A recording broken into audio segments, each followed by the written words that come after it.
this one here is quite a disturbing little film.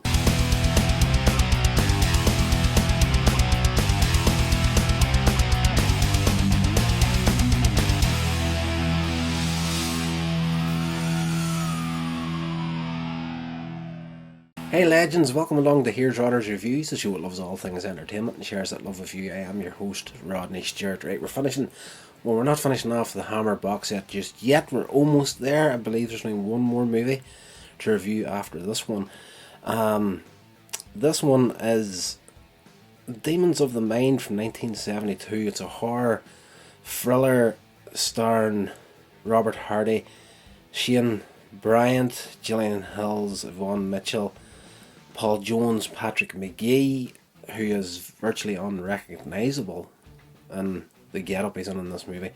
At least I found so anyway. And this one here is quite a disturbing little film. I'm just going to look up a little synopsis on IMDb. It gives it here that I've watched the movie, but it's going to be a very hard one to explain. I'm maybe just going to brush over this one very slightly. But a physician discovers that two children are being kept virtually imprisoned in their house by their father. He investigates and discovers a web of sex, incest, and satanic possession. So it is, as I say, a disturbing little film. And it's these two children are a little bit crazy, a little bit mad. There's a little insanity running throughout this family, and the father is trying to cure them of this madness that's running through the bloodline that's based upon incest and whatnot. Just the bloodline isn't pure anymore, and he's putting it down to this sort of stuff. And there's a lot of other things coming out, like there's satanic possession brought into it as well. And and I find the film to be a little bit disjointed in places. I think from watching the movie, I kind of feel like the producers got hold of it after the edit or after the shooting and took some stuff out that really shouldn't have been taken out. Like, I feel that there were some things that weren't there that really needed to be there. And as I say, it just felt really disjointed. But yes, it's not a bad film by any stretch of the imagination, but just the story that they're telling here is pretty disturbing, and I kind of found it hard work to get through this one.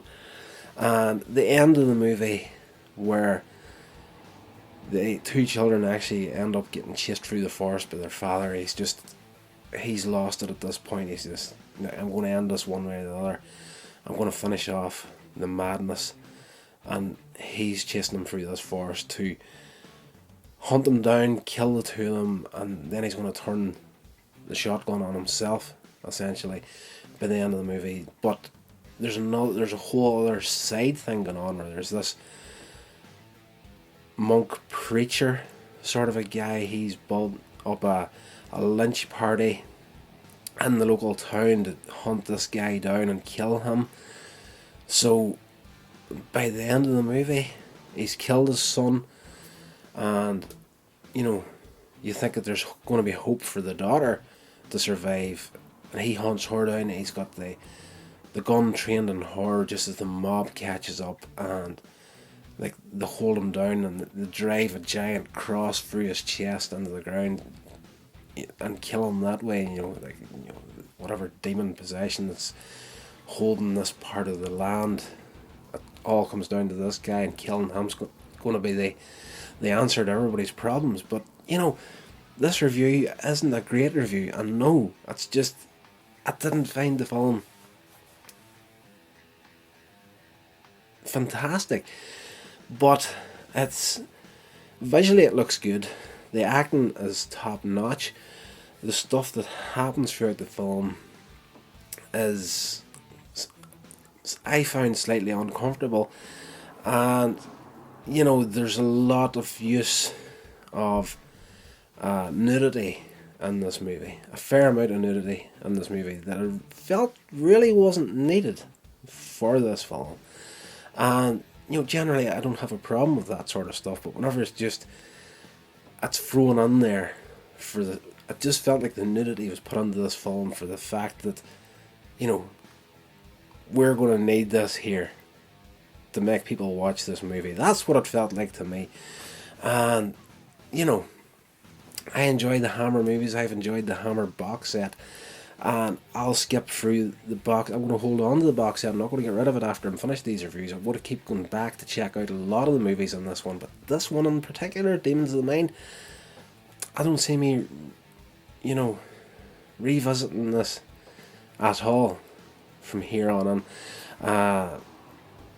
Again, it's not a bad movie, but it's not a great movie. It's not one that I would say you're going to have to see it. But again, that's completely subjective on my part. Just because a film doesn't hit the mark with me doesn't mean it won't hit the mark with you. So if this is your sort of thing, definitely go and check it out. But as far as the Hammer movies goes, this is probably one of the weaker ones within this box set. And yes, we're just one movie away from the end of the Hammer movies completely. Like, the next movie in the box set is the one that finished off the entire career for Hammer at that point in time. So we'll get into that in a few reviews time.